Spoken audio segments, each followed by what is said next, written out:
সুপ্রভাত বন্ধুরা, তোমরা সকলে কেমন আছো? আমরা ভালো আছি। আমার নতুন একটা ভিডিওতে তোমাদের সকলকে জানাই স্বাগত। আর এদিকে এখন জলখাবার নিয়ে বসলাম। কালকে যে কচুরি বানিয়েছি, তো হাজব্যান্ড তো খায়নি কালকে রাতে, হাজব্যান্ডকেও দিলাম, আমিও নিয়ে বসলাম। মেয়ে আবার টিফিন নিয়ে গেছে ওই কচুরি। তো চলো এখন খেয়ে নিই। আর এইদিকে সব ঝাড়ু দেওয়া হলো, ওই দিকটা এখন বাকি আছে। আগে খেয়ে দে, তারপরে ঝাড়ু টাড়ু দিতে শুরু করবো ওগুলো। তারপর মোছামুছি করতে হবে। এই খাওয়া দাওয়ার পর যে বাসনগুলো থাকবে সে বাসন টাসনগুলো ধোয়াধুয়ি করতে হবে। কাপড় জামাগুলো ভেজালাম। আর মেয়ের ওই যে পায়ে পা মচকিয়েছে, সেটা এখনও পর্যন্ত কমেনি। স্কুল গেল, কিন্তু ওকে মালিশটা করে দিয়ে ক্রেপ ব্যান্ডেজ বেঁধে দিয়েছি। ক্রেপ ব্যান্ডেজ বেঁধে গেছে স্কুল। আমি বলে দিয়েছি ছোটাছুটি করবি না, দৌড়াদৌড়ি করবি না, আজকে যেন ছুটে ছুটে খেলা টেলা এগুলো যেন না করি। তো বলা তো হয়েছে, এখন দেখা যাক। তো চলো এখন খেয়ে নিই, খেয়ে দে তারপরে কোমর বেঁধে কাজে লাগবো। দেখো খাবার নিয়ে বসে গেছি। এখানে আছে সেই কালকের আলুর দম আর কড়াইশুঁটি কচুরি, আর এইটা নিয়েছি খেজুরের ঝোল গুড়টা। খেজুরের ঝোল গুড়টা। চলো এখন খেয়ে নিই। হাজব্যান্ডকেও তাই দিয়েছিলাম, হাজব্যান্ডের খাওয়া হয়ে গেছে। তো এবার আমি বসলাম। চলো দেখো, বাসি কাজকর্ম সেরে চান টান করে নিলাম। চান টান করে পুজো সারলাম। পুজো সেরে এখন রান্নার দিকে এসেছি। তো রান্নার তো এখন সবজি কাটতে হবে। তো কী রান্না করব দেখলাম ফ্রিজের মধ্যে সেদিন বেগুন আর কাঁচা কুমড়ো নিয়ে এসেছিলো। তো কুমড়োটা কাঁচা কাঁচা, এই যে কাঁচা কুমড়ো দেখেছো, এই যে এখন সেই সবজি কাটতে বসেছি। দেখলাম বেশি দিন এই কুমড়ো রেখে দেওয়া হবে না, নষ্ট হয়ে যাবে। সেই জন্য এখন এই কুমড়ো তরকারি করব। ছোলা সিদ্ধ করে নিয়েছি সকালে। আর এই যে বেগুনটা এখন কেটে দেখি, যদি বিচন না হয় তাহলে আজকে ভাজা করব। কালকে বেগুনটা খুব ভালো ছিল, একদম নরম আর খোসাও মোটা নয়। নাহলে এখনকার বেগুনগুলো তো খোসাগুলো মোটা হয়, যেহেতু শেষের দিকে। তো দেখলাম বেগুনটা খুব ভালো, একদম নরম তুলতুলে ছিল। আর এই কুমড়ো আলুর তরকারি আর এই বেগুন ভাজা, আর ডিমের ঝোল করব। তো এদিকে ভাত বসিয়ে দিলাম, ভাতে আলু সিদ্ধ দিয়ে দিয়েছি ডিমের ঝোলের জন্য। আলু সিদ্ধ দিয়েছি, আর ডিমটা এখন পোচ বানিয়ে ঝোল করব। তো চলো এখন এই সবজিগুলো কাটাকুটি করে নিই। আমি কাটাকুটি করতে লেগেছি, ওইদিকে হাজব্যান্ড পর্দা, এত রোদ এত রোদ। তো পর্দা যেহেতু জানলা বন্ধ করে দেওয়ার পর একটা পর্দা দেওয়ার পর তারপরে পর্দাগুলো টেনে দেওয়া হয়, সেটা করলো। তো চলো এখন আমি ভাতটা হতে থাক, আর এদিকে আমি সবজিগুলো কেটে নিই। এই যে বললাম না তোমাদের, কুমড়ো কাঁচা কুমড়ো এনেছে। দেখো একদম কাঁচা কুমড়ো, দেখে মনেই হয় না। দেখো কুমড়ো, আমার পাকা কুমড়োটাই বেশি ভালো লাগে। তো এখন এনেছে, কিছু তো করার নেই, রান্না তো করতেই হবে। আর এই যে কুমড়ো আলুর তরকারি হবে, আর এইটা বেগুন ভাজার জন্য কাটবো। তো চলো এখন কাটাকুটি সেরে নিই, ঝটপট রান্নাটা করে নিই। দেখো ভাতটাও হয়ে গেছে আর বেগুন ভাজাও হয়ে গেছে। দেখো দেখো, এটা সে কালকে যে পুরি, ডাল পুরি বলছি, কচুরি বানিয়েছিলাম, সেই কড়াইটাই তেল ছিল, সেটাতেই আজকে রান্না করে নিচ্ছি। আসলে তেল গড়িয়ে গড়িয়ে পড়েছে, তো নিয়ে কড়াইটা স্লিপ হয়ে গেছে, সেটাই চলে যাচ্ছে, স্লিপ করে যাচ্ছে। তো এখন এইখানে কুমড়োর তরকারিটা বসিয়ে দিলাম, এই যে কুমড়ো আলু ছোলা দিয়ে তরকারিটা। আর ওদিকে ডিমের ঝোলের জন্য আলু সিদ্ধ করা হয়ে গেছে।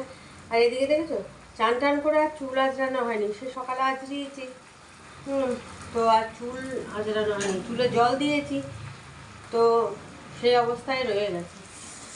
তো চলো, আর এত গরম এদিকে, আজকে শরীরটাও আমার ভালো নেই, শরীরটাও গলাতে দেখছি ব্যথা ব্যথা একটু করছে, জ্বালা জ্বালা টাইপের। কালকে রাতে আসলে কি, এখন কালকেও পাখা চালিয়ে শোয়া হয়েছে, পরশু দিনে পাখা চালিয়ে শোয়া হয়েছে, আর সারাদিনও এখন পাখা চলছে, দুপুরেও পাখা চলছে, কারণ অতিরিক্ত গরম। ভালোই গরম পড়ে গেছে। বেশ তাও কদিন পাখা না চালিয়ে থাকা যাচ্ছিল, এখন পাখা না চালিয়ে থাকা যাচ্ছে না, ঘাম হচ্ছে অতিরিক্ত, সেই জন্য পাখা চালাতেই হচ্ছে। নিয়ে মনে হয় ঠান্ডাটা লেগে গেছে। কালকে কতবার হাঁচি হয়েছে, হাঁচি হওয়ার ফলে তারপরে আমার দেখছি গলাটা, আজকে সকালে উঠলাম দেখছি জ্বালা জ্বালা জ্বালা জ্বালা করছে। কালকে আমি বুঝতে পারছিলাম যে কিছু একটা হবে।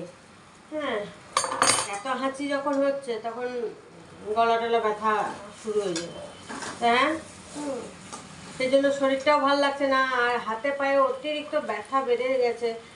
আরও আজকে একটা কাজের মেয়ের সঙ্গে কথা হয়েছে, এসছিল, তার সঙ্গে কথা হলো, বললো এমনি সব ঠিক আছে, তো সামনের মাস থেকে লাগবে বললো। এখন দেখা যাক কি হচ্ছে, সামনের মাসে হতে কথা। এখন বলে তো দিলাম যে তাহলে বললো যে তাহলে সামনের মাস থেকে লাগবো। ঠিক আছে, সামনের মাস থেকে তাহলে করো। এখন দেখি সেই অপেক্ষায় এখন। হ্যাঁ, যদি সামনের মাস থেকে লেগে যায় তো ভালো হয়, নাহলে আর আমি পাচ্ছি না। আসলে কি, শরীর সুস্থ থাকলে করে নেওয়া যায়, কিন্তু শরীর যেহেতু সুস্থ নয় আমার, সেই জন্য আমি অত রোজ রোজ এক আধ দিন হয় ঠিক আছে চালিয়ে নিলাম, কোনো সময় না এলে চালিয়ে নিলাম, সেটা ঠিক আছে, কিন্তু রেগুলার এই আমার পক্ষে সম্ভব নয়। দেখো না এগুলো কিরকম সব ফুলে ফুলে আছে, দেখছো না? এরকম এইগুলো সব ফুলে গেছে। হ্যাঁ, হাতের আঙুল টাঙুলগুলো এই যে দেখছো না, এই যে সব ফুলে ফুলে গেছে, আর অতিরিক্ত এগুলো সব ব্যথা, আঙুল টাঙুল সব ব্যথা, পায়ের পাতা টাতা সব ব্যথা, হাঁটা চলা করতে এত অসুবিধা হচ্ছে কি বলবো। তো সেই জন্য হাজব্যান্ডও বললো না ই করলে হবে না, খোঁজ রাখো। তো আর খোঁজ তো প্রত্যেক দিনই কাউকে না কাউকে, আজকে সকালেই একজনকে দেখা হলো, তাকে বললাম, তো সে বললো না হবে না, আমি কাজ ধরা আছে। তো এর আগে একদিন এসেছিল একজন, মেয়েকে স্কুলে পাঠাবো, তখন খুব তাড়াহুড়ো ছিল, তখন কথা বলা হয়নি। নিয়ে বললো বেশ ঠিক আছে, পরে এসে তাহলে কথা বলে যাবো। তো আজকেই সে এসেছিল, নিয়ে কথা টথা বলে গেল। এখন দেখা যাক কি করে, 1 তারিখ থেকে লাগবে বলেছে সামনে মাসে। এখন দেখি, তো চলো এখন এটা জল টল ঢেলে দিই, নিয়ে এটা হতে থাক, আলু কুমড়ো এগুলো সিদ্ধ হতে থাক। আর ওদিকে তো ভাতটা হয়ে গেছে, নামিয়েছি, কিন্তু ভাতের এখন ফ্যান ধরায়নি। আর আমি এই একবার করে শুচ্ছি, একবার করে রান্না এসে করছি, একটা না পাচ্ছি না মানে দাঁড়িয়ে দাঁড়িয়ে বা কোনো কিছু করতে পারছি না। হাজব্যান্ডেরও শরীর ভালো নেই, ওরও আবার ঠান্ডা ফান্ডা লেগে গেছে, সব এই সময় এমন অবস্থা হচ্ছে না। আবার মেয়ের তো দেখলে কালকে তো মেয়ে তো একটা কিরম কি ঘটিয়ে এনেছে, পা মচকি টচকি চলে এসছে। হ্যাঁ, এখন তো গেছে, ব্যান্ডেজ জড়িয়ে টড়িয়ে দিয়েছি, এখন বেঁধেছে দে, এখন দেখি এসে আবার কি বলে। চলো এখন জল দিয়ে দিয়েছি, এটা এবার ঢাকা দিয়ে এখন হতে থাক, আমি ওইদিকে একটু রেস্ট নিই। এই দেখো তরকারিটা বসিয়ে দিয়েছি, এবার জল দিয়ে এবার ঢাকা দিয়ে দিই, তাহলে আস্তে আস্তে ফুটুক, নিয়ে সিদ্ধ হোক। চলো খাওয়া দাওয়াটা সারবো, তার আগে রান্না তো হয়ে গেছে, তোমাদের দেখিয়ে দিই। আর এই দেখো শুয়েছিলাম, চুল টুলগুলো দেখেছো, দেখো ওইদিকে হাজব্যান্ডও শুয়ে আছে। তো সব শরীর যেহেতু ভালো নেই, সব শুয়ে বসে কাটাচ্ছে। তো চলো একবার দেখিয়ে দিই, নিয়ে তারপর খাওয়া দাওয়াটা করে দিই, তারপরে রান্নাঘর গুছাগাছি এগুলো করবো। চলো দেখতে না। এ দেখো এখানে আছে বেগুন ভাজা, এখানে কুমড়ো আলু ছোলা দিয়ে তরকারি, আর এখানে আছে ডিমের ঝোল, আর অল্প একটু ডাল ছিল সেটা গরম করে নিলাম, আর এটার মধ্যে চাটনি আছে অল্প, এটাও বের করে নিলাম। তো চলো এবার খেয়ে নিই। শুভ সন্ধ্যা বন্ধুরা, সন্ধ্যার সময় চা বানালাম, এখন চা নিয়ে বসেছি। তো সবাই মিলে, এই যে হাজব্যান্ড আছে আজকে, পড়ানো হলো, নিয়ে তারপর চা বানালাম, চা নিয়ে বসলাম। এদিকে মেয়ে আছে, এইদিকে টুটুদা আছে। টুটুদার খাওয়া হয়ে গেছে, চা ঢক ঢক ঢক ঢক করে খেয়ে নিল। তা চলো চায়ের সঙ্গে এই যে আলু বিস্কুট আছে, আলু বিস্কুট, আর মেয়ে খাচ্ছে দুধ, হ্যাঁ, আর বারবান বিস্কুট। তো চলো খেয়ে নিই আমরা।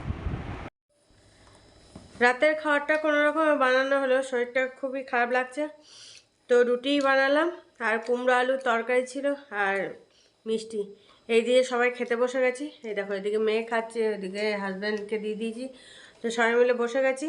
এখন চলো খাওয়া দাওয়াটা সেরে নিই। খাওয়া দাওয়া করে তোমাদের সামনে চলে এলাম, আর কোনো রকমে রুটিটা বানালাম আজকে, রুটিটা বানিয়ে কোনো রকম খেতে দিলাম, খেতে দিয়ে আমিও খানিকটা খেয়ে ওষুধপত্র খেয়ে নিলাম। আর দেখেছি চোখ মুখ এমন অবস্থা, আর কথা বলতে পারছি না, গলাটা একটু জ্বালা জ্বালা করছে, ঠান্ডাটা অতিরিক্ত লেগে গেছে। আর এদিকে পাখা না চালালেও হচ্ছে না, বেশ গরম লাগছে। জানলা দরজা সব বন্ধ থাকলে বেশ গরম লাগছে, জানলা খোলা থাকলেও গরম লাগছে, ঘাম হচ্ছে। আর মেয়ের তো পায়ে ব্যথাটা এখনও কমেনি। আজকে ব্যান্ডেজ খুলে পাঠিয়েছিলাম, তো স্কুল থেকে এসে তারপরে ব্যান্ডেজটা খুলে দিয়েছিলাম, আর সারা দিন বাঁধা ছিল। তারপরে একটু খুলে একটু হাওয়া টাওয়া নিল পায়েটায়, তারপরে আবার বেঁধে দিয়েছিলাম। ওইদিকে হাজব্যান্ডের ওখানে পড়ার ব্যাপার ছিল, তো সবাই পড়তে এসেছিলো, ওখানে ও পড়তে যাবে। বললো মা নিচে বসবো টসবো তো অসুবিধা হবে, সেই জন্য বেঁধে দাও। আবার বেঁধে দিয়েছি, একটু মালিশ টালিশ করে বেঁধে দিয়েছিলাম। তো রাতে আবার খাওয়া দাওয়ার পর ওটা খুলে দিয়েছি, একটু মালিশ করে দিলাম। তো দেখি এখন কবে ঠিক হচ্ছে ওর পাটা।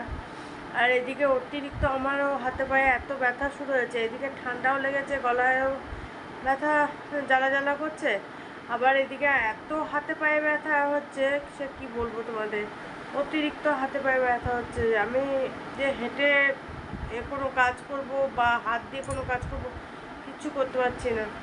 তো এদিকে আবার হাজব্যান্ডেরও শরীরটাও ভালো নেই, সবারই শরীর যেন করবে, একসঙ্গে সব লেগে গেছে।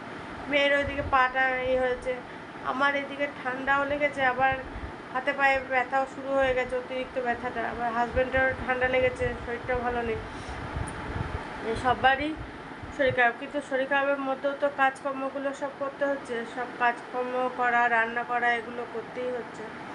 কী করবো, একা ঘরে হলে ওই অসুবিধা হয়ে যায়। আবার একা ঘরে তিনজনেরই যদি শরীর গড়বড় হয় তো কী করা যাবে, করতে হবেই। তো এইভাবেই করে তারপরে এখন রাতে এসেছি ঘুমাতে। তো পাগুলো অতিরিক্ত ব্যথা, পা নিয়ে হাত নিয়ে পাচ্ছি না, এই যে ফোনটা ধরে আছি না, বেশিক্ষণ ফোন টোন ধরে থাকতেই পারছি না, অতিরিক্ত হাতটা ব্যথা করছে। তো চলো আর বেশি বকো করবো না, চুলটাও বাঁধা হয়নি সন্ধ্যা থেকে, তো চুলটা বেঁধে দিই। চুলটা বেঁধে এবার তারপরে ঘুমিয়ে পড়বো, ওষুধপত্র সব খাওয়া হয়ে গেছে, চুলটা বাঁধলে তাহলে এবার ঘুমিয়ে পড়বো। চলো ভিডিওটা এখানে শেষ করছি, কাল আবার একটা নতুন ভিডিও নিয়ে চলে আসবো তোমাদের সামনে। ততক্ষণের জন্য তোমরা সুস্থ থেকো, ভালো থেকো। আমি আবার কাল যদি সুস্থ থাকি, ভালো থাকি, তাহলে তোমাদের সামনে আবার চলে আসবো। Tata, good night.